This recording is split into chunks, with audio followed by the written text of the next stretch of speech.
The story of flax seeds. A tale of the Han people. In a village lived an old man, whose nickname was Suraj. He had spent his entire life in poverty and hardship as a laborer. Suraj had two sons. The elder was named Chen Sheng and the younger Tia Ming. Chen Sheng was simple-natured and hardworking, while Tia Ming was extremely lazy, a gambler, and a drunkard who had no interest in honest work. One day, old Suraj called both his sons and said, "Each of you take a sickle and come with me." Chen Sheng immediately did as his father said, but Tianming began grumbling, "Always work, work, work. I won't go." After much scolding from his father, Tianming finally agreed. The three walked for a long time. After crossing 55 mountain passes and 99 river bends, they reached a place where there was no strong wind. Tianming looked around but saw nothing except grass and bushes. He muttered, "What a desolate place. Even ghosts wouldn't want to live here." The old father said, "My sons, we will settle here. We will build a hut with our own hands,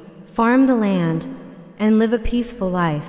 Chen Sheng agreed happily. He thought that no one would disturb them here and that land was abundant. Soon he grew fond of the open and airy place. Tianming, however, disliked it greatly and kept complaining. A few days later, the father fell ill and passed away. Before dying, he took out a cloth bag he had carefully kept for a long time and said, "My sons, these are flax seeds. I have nothing else to give you. I was always so poor that I could not even arrange your marriages.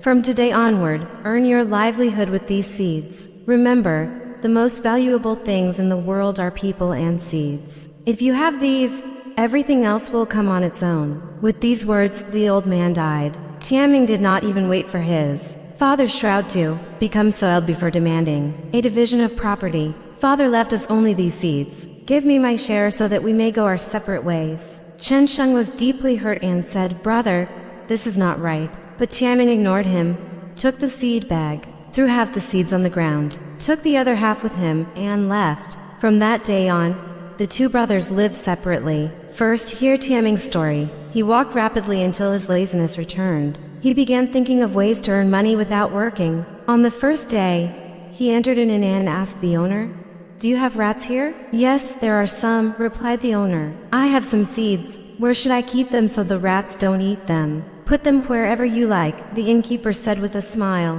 "Really, are you telling the truth?" "Absolutely," the owner assured him. That night, Tianming secretly placed the seed bag near a rat hole. The rats ate all the seeds, exactly as Tianming wanted. The next morning, he began shouting and demanded compensation, claiming the seeds were extremely rare, called heavenly seeds. The innkeeper protested that he was poor and could not afford such seeds. "Then dig up your house and find the rats so I can get my seeds back," Tianming demanded. Unable to fight such a rogue, the honest innkeeper had to dig his house several feet deep and also pay Tianming for taels of silver as compensation. In another inn, Tianming asked, "Do you have a cat here?" "Yes," said the owner. "I have a golden-eyed mouse. Where should I keep it?" "Wherever you like."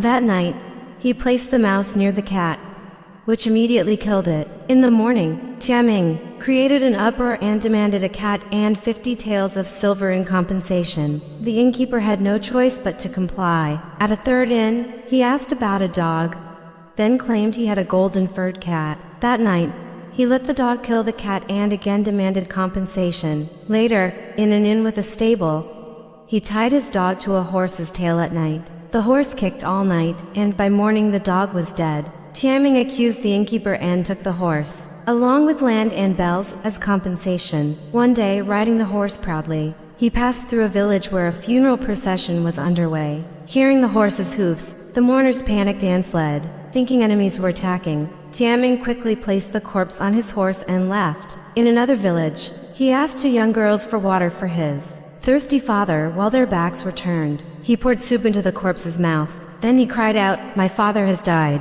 and accused the girls of poisoning him. Terrified, they begged for forgiveness. Tianming demanded that one of them come with him. He chose the younger, more beautiful girl, forced her onto his horse, discarded the corpse, and rode away. On the way, people whispered, "Look, a great official is passing by. His wife is so beautiful." Puffed with pride, Tianming composed verses boasting of his wealth and luxury. When he returned to his old home, he found the hut in ruins and bones scattered nearby. Mocking his brother, he was about to leave when he heard singing from the mountains. He reached a hidden valley full of greenery and flax fields. Farmers were working happily. He thought of seizing the land, but suddenly a storm arose. Rocks fell, darkness spread, and Tianming was carried away with his horse. A rat, a cat, and a dog attacked him, and a spirit dragged him away to face punishment. When the storm ended, a red glowing ball descended into a green meadow. It was Tianming's horse, carrying the beautiful girl. She awoke, frightened and alone, and began to cry. Soon a strong, handsome young man approached her. It was Chen Sheng. She told him her entire story. Chen Sheng said sadly, "Unfortunate man. I am ashamed to call him my brother." He then told her how he had brought poor friends, dug wells, built canals, planted the flax seeds, and year by year multiplied them until the barren land became fertile and prosperous. Moved by his honesty and hard work, the girl said, "This place is beautiful. Let me stay here. I will cook, sew clothes, extract all from seeds, and make silk." Chen Sheng joyfully agreed. They married and worked together, singing in the fields, and lived happily ever after.